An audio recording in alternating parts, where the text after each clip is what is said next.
Di dalam nama Tuhan Yesus Kristus dan pertolongan Roh Kudus, kiranya menyertai hati dan pikiran kami sekalian. Amin.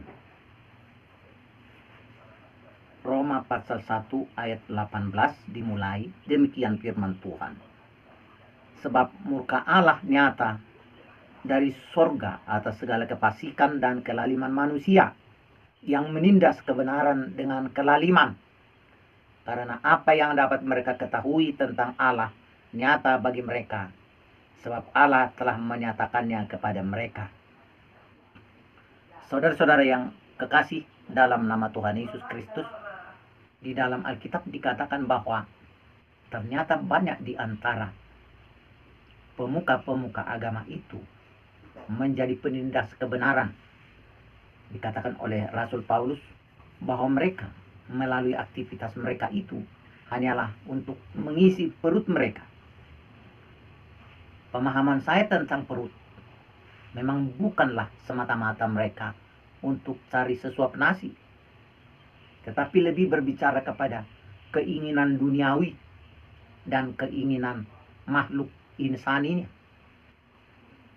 Mereka menjadi penindas kebenaran.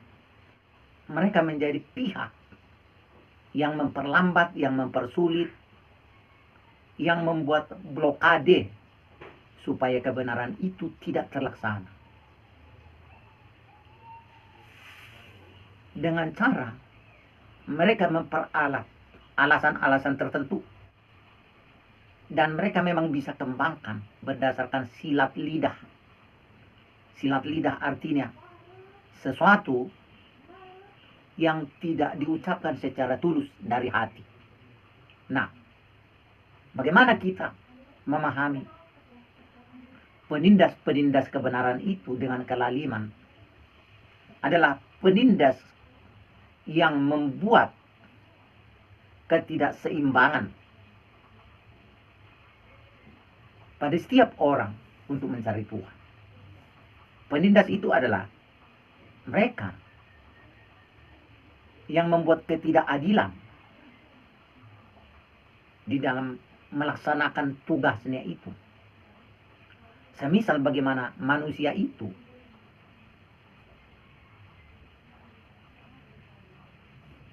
melarang orang percaya untuk meyakini bahwa jemaat itu adalah milik Tuhan.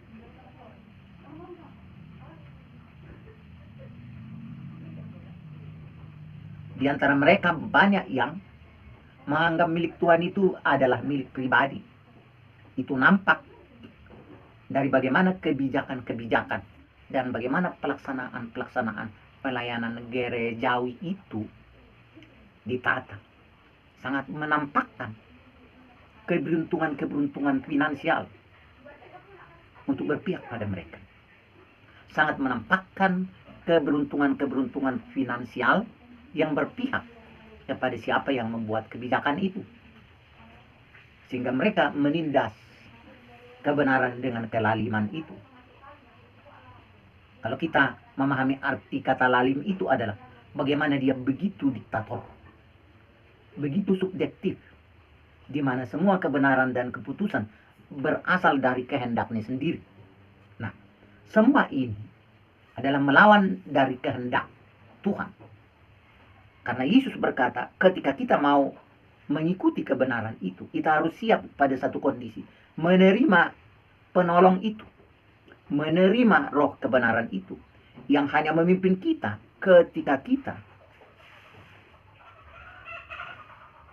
merelakan dan mengorbankan kelepasan dari kepentingan-kepentingan daging yang tidak berkeadilan itu.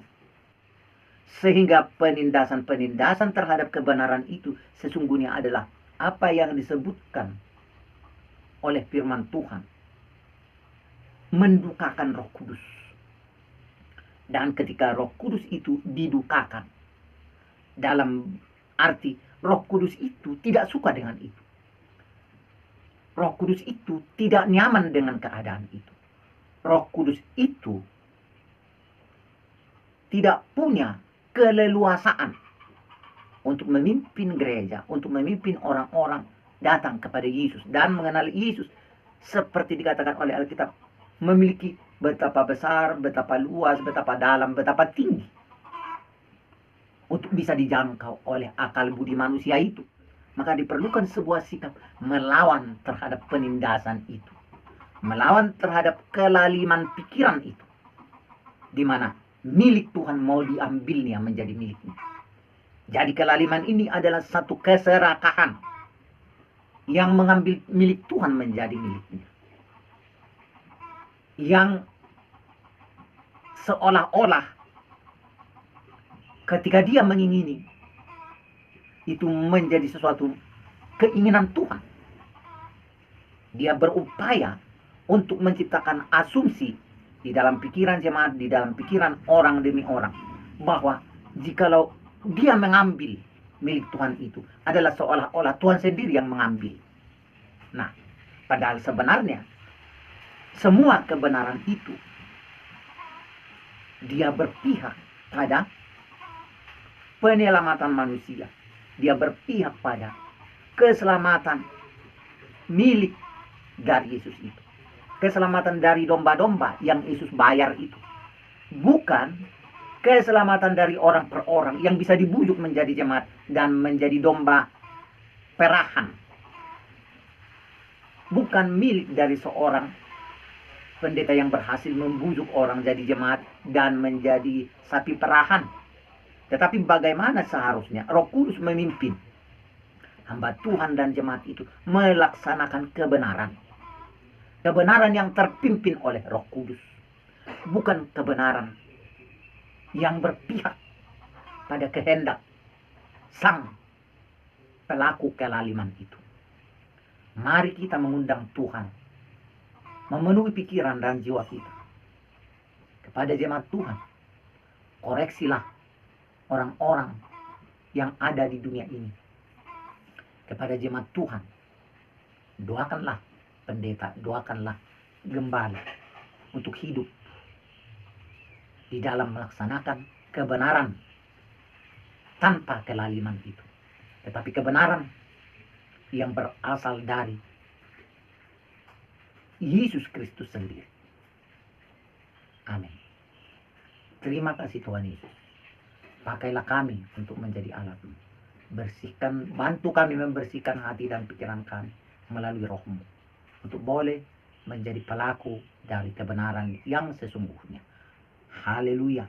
Di dalam satu Tuhan yang benar, yang rela mati tersalib dan bangkit pada hari yang ketiga dan naik ke sorga, dan yang sekarang menjadi Tuhan dan Raja Allah yang kekal bagi kami. Kami bersyukur dan berdoa, yaitu di dalam nama Tuhan Yesus Kristus kami hidup sesuai firman. Amin.